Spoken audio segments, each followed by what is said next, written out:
A special shout out to Sung Kim, Senny Stevens, and Austin Hayes for joining Team Southpaw on Patreon. From the bottom of our hearts, 감사합니다. This is Sam. This is Paul, and this is Southpaw. A note to our loyal listeners. If you love the show, please support us and help us get paid for our labor by joining Team Southpaw on Patreon. By becoming a member, you'll get access to bonus content like exclusive articles, fight previews, bonus episodes, transcripts of fight studies, and access to our private chat group on Discord. But more importantly, you will help us supplement the cost of the show, the incredible time and energy Sam and I put into making the show, and you'll be giving us some breathing room not only to juggle Southpaw with our day jobs, but also expand Southpaw into other areas. Show your Southpaw solidarity by supporting us at patreon.com/southpawpod.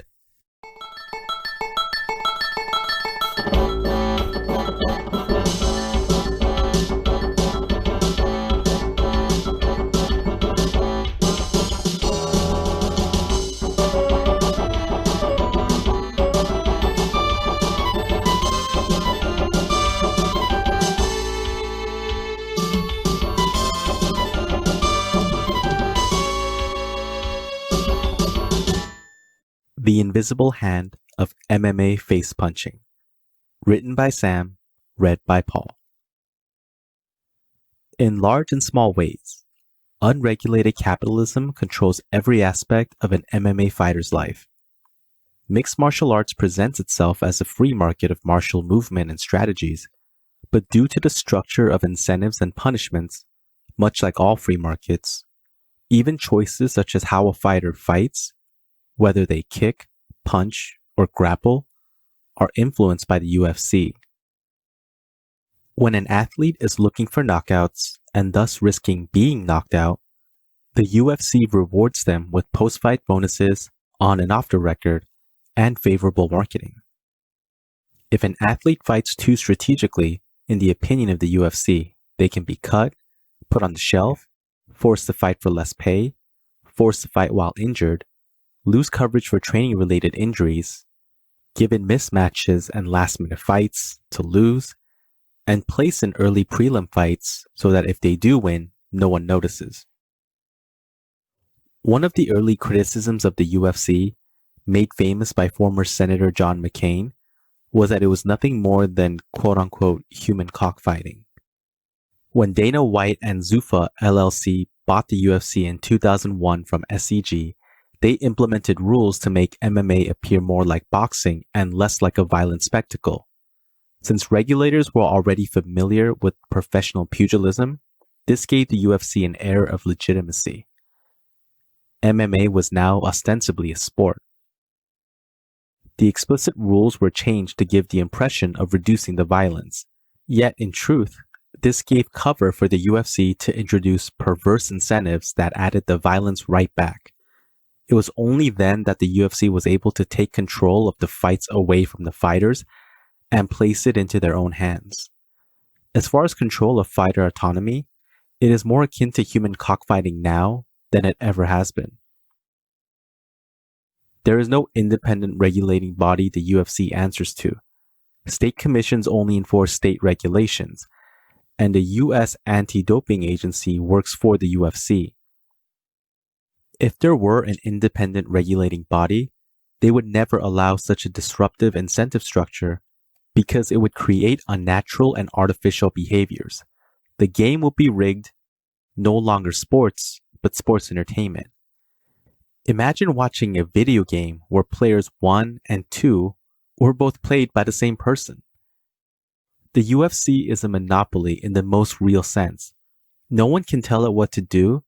It maintains complete control, including owning the majority of the MMA market and influencing all other fight promotions. Just like all other free markets, there is no market solution preventing monopolies, cronyism, exploitation, or behavior control. If you think of the UFC or any private entity as a government, then it's an absolute authoritarian dictatorship where participants have no vote, representation, or say in how their government is run. Monopolies are private dictatorships. To better understand the UFC's control mechanisms, imagine basketball if the NBA itself paid out a bonus for players who had the most slam dunks in a game. Would that impact how the game was played? Would it turn into a spectacle of style over winning? Of course. When framed through the lens of other sports, this is obvious. Yet, seemingly, for everyone involved in MMA, this is a massive blind spot. Everyone other than the UFC, that is. For the UFC, controlling behavior isn't an accident, it's the point. Some NBA teams do have performance bonuses written into individual contracts of their star players, but it's for things such as number of games played, whether they're playing in the postseason, a predetermined number of rebounds and assists, and other behaviors to help the team win more games. However, this is different from the NBA itself creating a blanket incentive that favors certain players and styles over others. One of the purposes of a regulating body is to eliminate favoritism, or at least attempt to regulate against it, whereas in the UFC, favoritism is the rule. Moreover, the number of slam dunks is quantifiable. It does not require human subjectivity. What constitutes an exciting performance? Dana White, the president/dictator of the UFC, has stated on numerous occasions that it is better to be exciting and lose than to be boring and win. Yet, whose job is it in the UFC to decide what's exciting? It's unclear, though most of the time it appears to be Dana White himself. The UFC doesn't care if fighter A wins or loses, because the UFC represents both fighter A and B.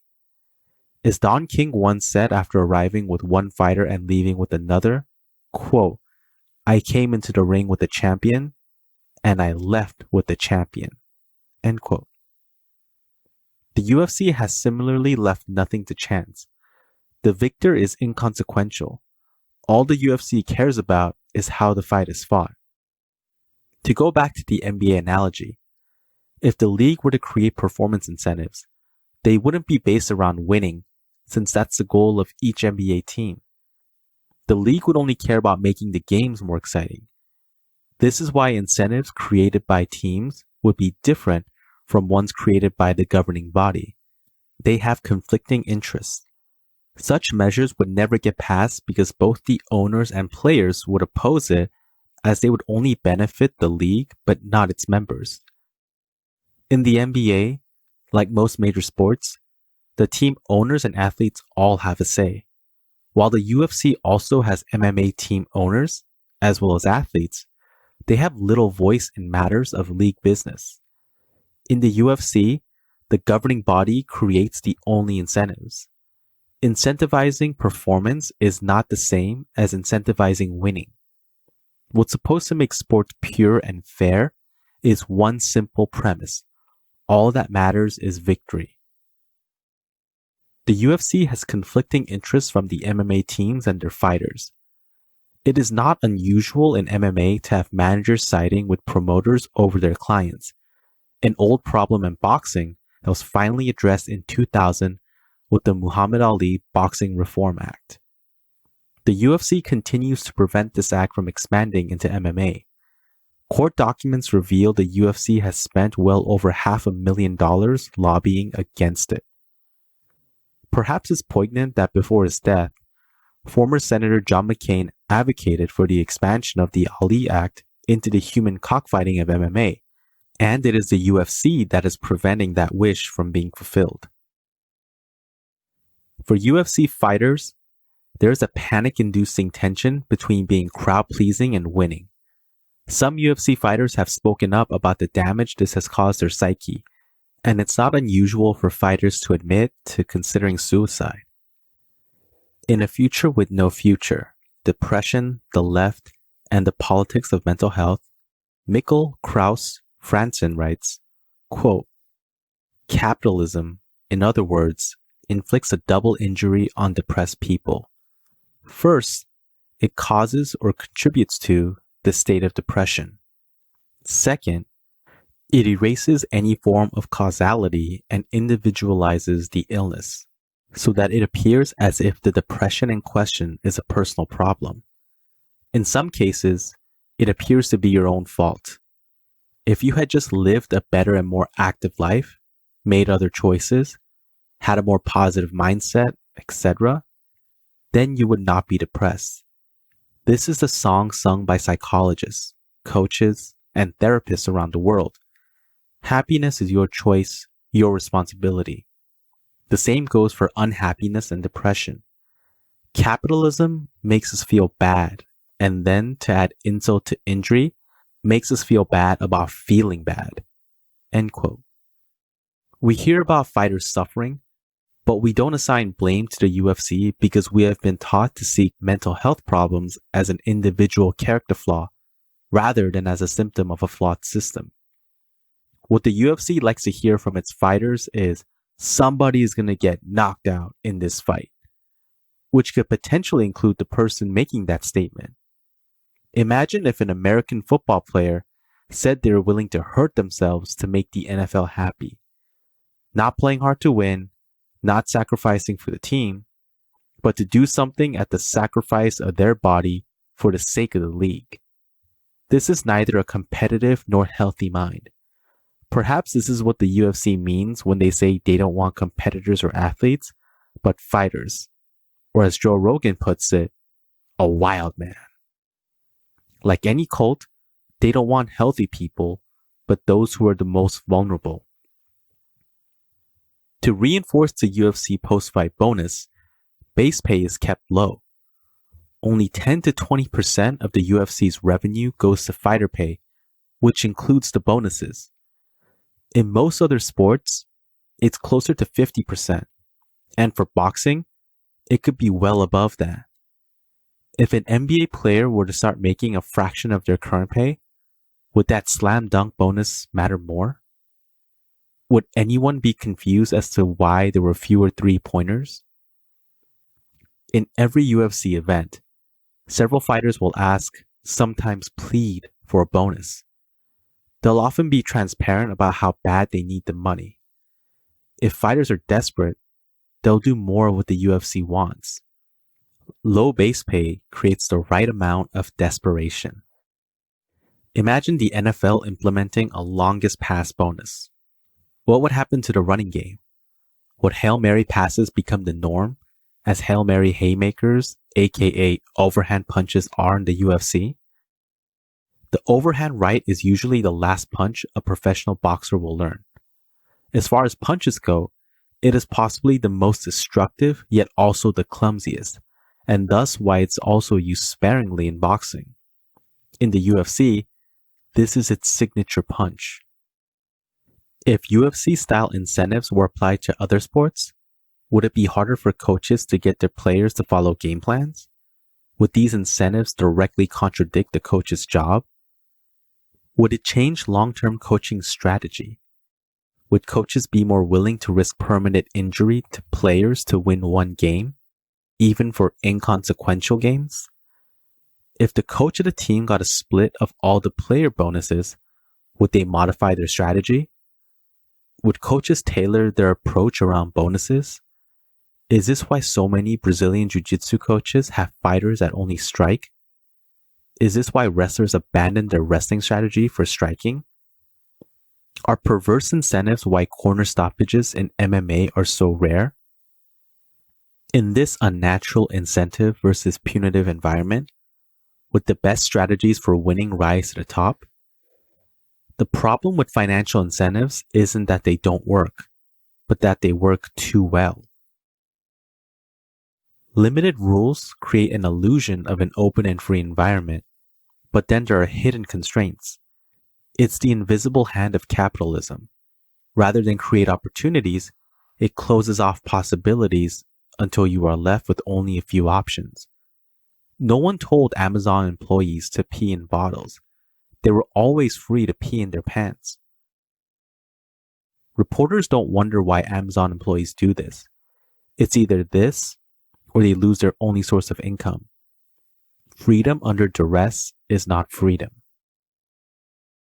An informal bonus, as far as exposure, is to get on UFC commentator Joe Rogan's podcast, which sometimes fighters opt to do in lieu of asking for a bonus.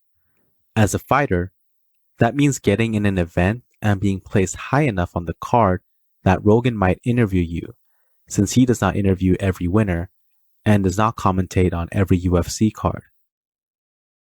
Having a media personality as powerful as Joe Rogan represent the UFC is a conflict in itself. Does the UFC have zero influence over which UFC fighters get to appear on the Joe Rogan Experience? There's no way to know. Then there's headlining a pay-per-view, which means getting a percentage of the pay-per-view buys. For most, if not all fighters, this is the only way to make over $1 million in a UFC fight, or ever. In advertising, there is something known as a Q-score. It's a way to quantify how valuable a celebrity is to a brand. The UFC has an unspoken system that works just like the Q-score, yet it is not based on any market research. The UFC relies more on feel and stereotypes. It likes characters and quote-unquote crazy matches. The UFC's informal Q system often gets compared to the WWE's. But to be fair to the WWE, the UFC system is much less sophisticated and still at the Hulk Hogan versus racist heel stage. Going back to Joe Rogan, how does a fighter get on Rogan's radar?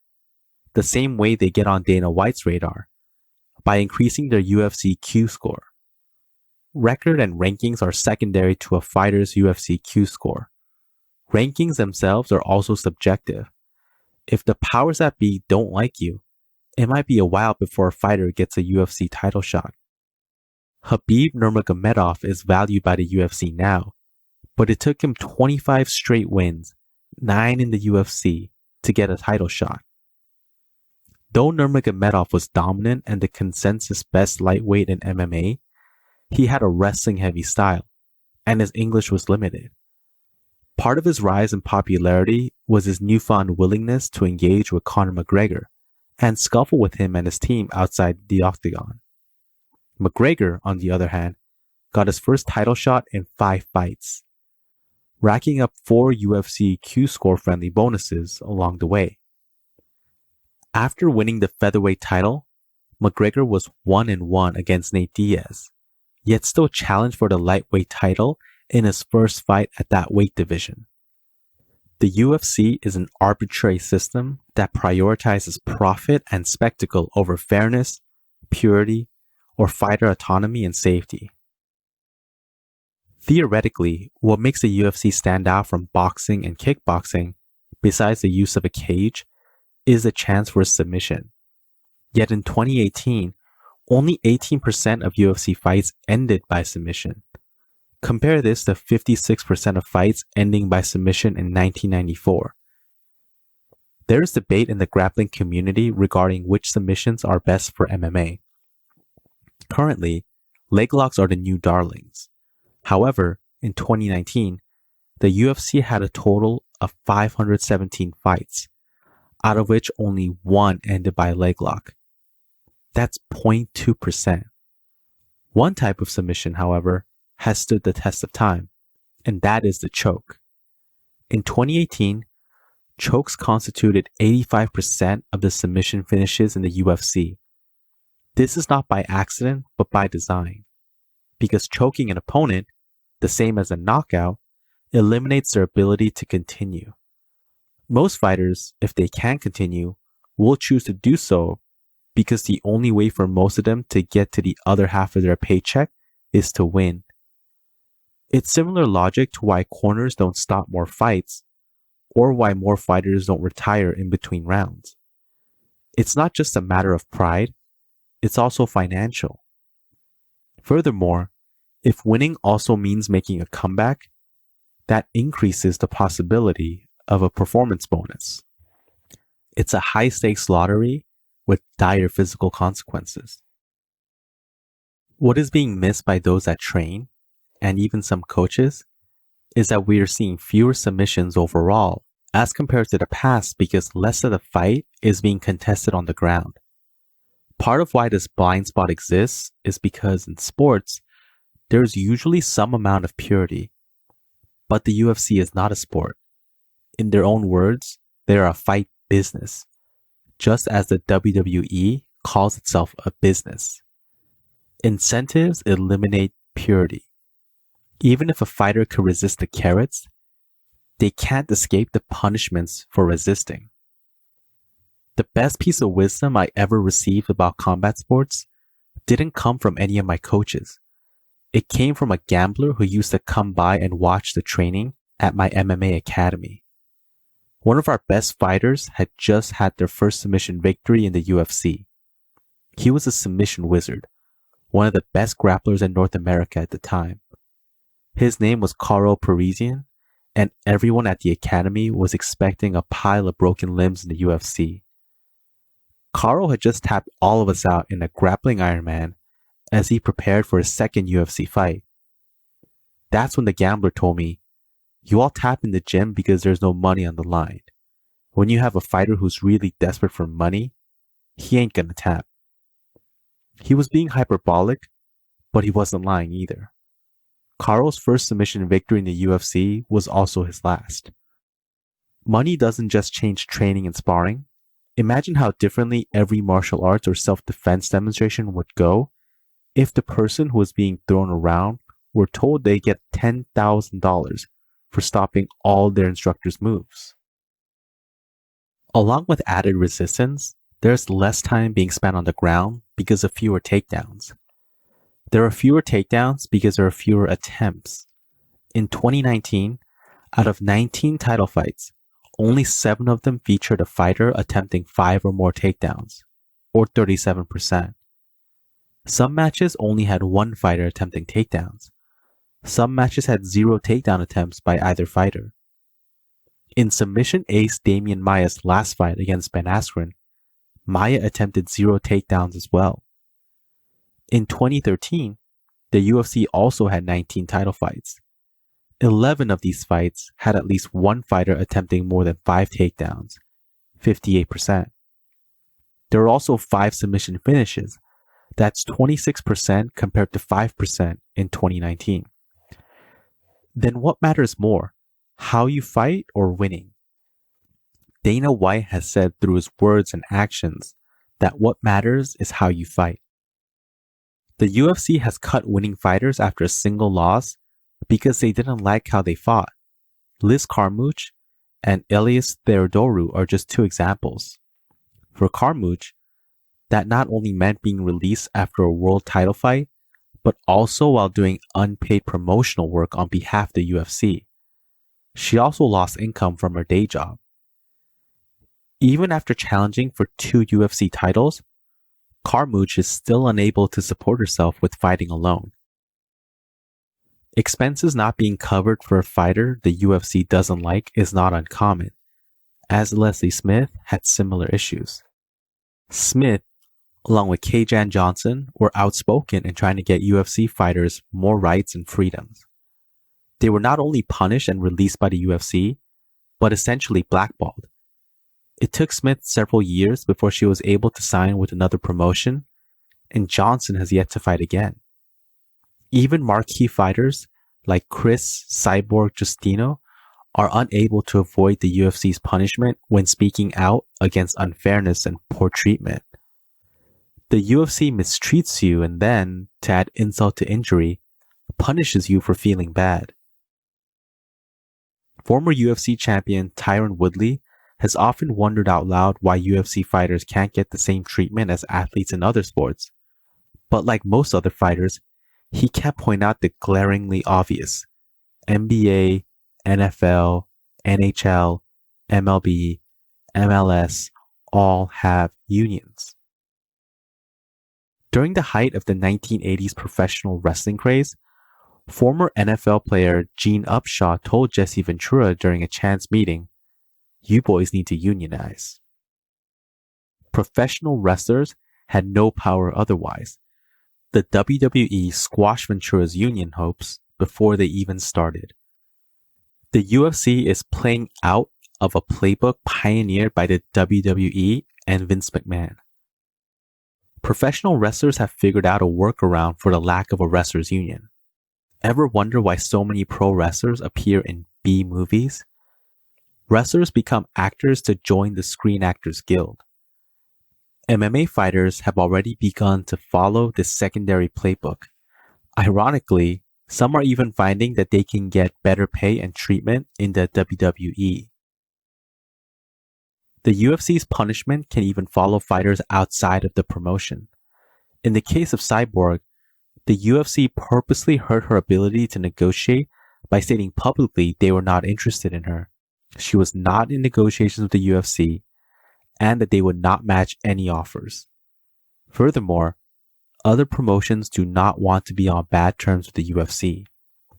The UFC's punishment can be like a scarlet letter, haunting fighters their whole career. There are quote-unquote exciting fighters like Takanori Gomi, who was allowed 5 UFC losses in a row, all via first-round finishes, 4-14 overall in the UFC. There's BJ Penn, who's always in a scrap, yet hasn't won a UFC fight in his last 8 appearances. The promotion only released him due to Penn's personal legal issues. Phil Baroni, Chris Lieben, and Andrei Arlovsky also had similar treatment. BJJ black belt Jose Aldo, who comes from one of the winningest BJJ teams, Nova União, and trains under BJJ legend Andre Pederneiras, rarely fights on the ground.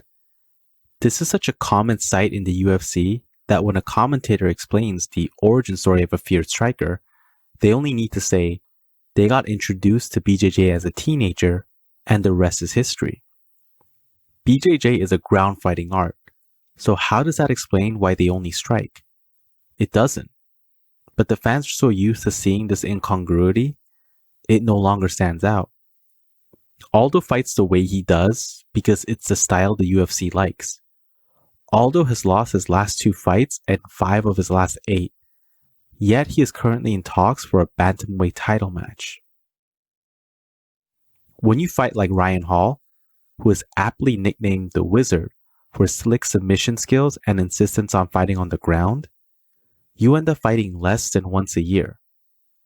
Hall is also one of the only Ultimate Fighter tournament winners to have never competed in a main event, and the only Ultimate Fighter winner to never main event while being undefeated in the promotion. In his last match against Darren Elkins, Hall attempted only 1 takedown. The rest of the fight, Hall, the grappling wizard, fought as a kickboxer, knocking Elkins down twice. If given enough time, the UFC's operant conditioning always works. Getting an opponent to the ground and attacking submissions in a prize fight is lots of work, but submissions only count when successful. Near submissions curry little favor with the judges or the UFC, whereas almost knocking an opponent out can automatically win the fighter the round and possibly gain the attention of Dana White. Under unregulated MMA capitalism, the work to reward ratio for submissions is often not worth the effort. The UFC itself drafted an 80-page analysis for fighters that explain why it makes more sense to keep the fight standing. Mixed martial arts is becoming incentivized boxing with small gloves, with a little bit of other martial arts mixed in. And that's what the UFC wants. Their system of control works, otherwise they wouldn't use it. If the UFC truly were about who's the best or discovering what the most effective tactics and strategies for winning were, it would stay neutral, trying to interfere as little as possible, allowing the sport to evolve naturally. That was once the point of the UFC, to discover what really works best in a fight. But that is no longer what the UFC is, and no longer what the UFC wants. Financial incentives even influence a fighter's stance. A fighter's fighting stance is akin to a painter's palette. The art begins from there. So how do incentives corrupt something so sacred? Consider for a moment that in spite of striking becoming the dominant style in the UFC, the majority of UFC fighters come from wrestling or some other form of grappling. This only makes sense because UFC is more lucrative than a wrestling or grappling career, but it will make little sense to transition from a high-paying sport like football, basketball, baseball, or even high-level boxing to MMA. When athletes do come over, it's only as a second choice. Currently, more and more MMA fighters are requesting to go to boxing for the bigger paychecks. In wrestling, along with other grappling arts, if you are right-handed, you stand with your right leg forward. In boxing and kickboxing, this makes you a southpaw. However, standing with your dominant side in the lead makes sense if you're trying to grab your opponent. For a righty, your right hand is now closest to your opponent. Though striking has become dominant, you can still grab and wrestle in the UFC. On one hand, standing southpaw means right-handed wrestlers are putting the most powerful limbs in the lead and power striking from their quote-unquote weak side. On the other hand, wrestlers are more used to wrestling and defending from this position. Moreover, southpaws do disproportionately well in all sports. Only 10% of the general population is left-handed, but in MMA, it's closer to 20%. As far as winning is concerned, being a southpaw is an advantage. Then why do wrestlers who are used to standing southpaw switch to orthodox? When it's a stance they're not only unfamiliar with, but one that also undermines their wrestling. Because they want the ability to power strike with their power hand in the rear. In economics, this is called performance chasing, where one risks success for performance. In the UFC, what's more important, winning or knockouts? Realistically, knockouts. For this reason, spamming right hands is a hallmark of UFC striking, which influences the rest of MMA. But besides just their success, there might be a stylistic reason for the overrepresentation of left-handers. When there's a southpaw fighting an orthodox fighter, you have what is known as an open stance matchup. Picture an open book and the spine represents where the two leads meet. Two fighters of the same stance will be a close stance matchup since both fighters are standing parallel to one another. The open stance creates an opportunity for collisions where both fighters' faces are open to running into their opponent's power strike, increasing the likelihood of a power hand slugfest. This is what the UFC likes, and if the UFC likes you, you'll stick around. You have the legendary fights of Anderson Silva, Nick and Nate Diaz, Robbie Lawler, Johnny Hendricks, Conor McGregor, Lyoto Machida, Cro Cop, Rich Franklin, and as previously mentioned, Chris Lieben, to name just a few southpaws. Lieben lost 5 out of his last 6 fights. He didn't leave the UFC because he got cut, but rather he retired from MMA, only to later come back. Lieben was always involved in slugfests, racking up 6 post-fight bonuses. The personal cost of fighting the UFC way, in addition to painkillers and a failing heart. Compared to the Royce Gracie, Mark Coleman, Randy Couture, and Tito Ortiz era, modern UFC looks a lot like boxing with more face punching. As corrupt as boxing is, it doesn't have the same incentives and punishments as the UFC, and also has more regulating bodies, as well as the aforementioned Muhammad Ali Boxing Reform Act. Don King, for instance, takes far less of a cut than what the UFC takes from its fighters. This is part of why you'll see more body shots, more defense, and less spamming of right hands. Some will argue this is all about skill disparity between boxing and MMA striking. To that, I say, bring the same incentive/punishment structure into boxing that the UFC employs, and we'll see a lot of the technical aspects vanish.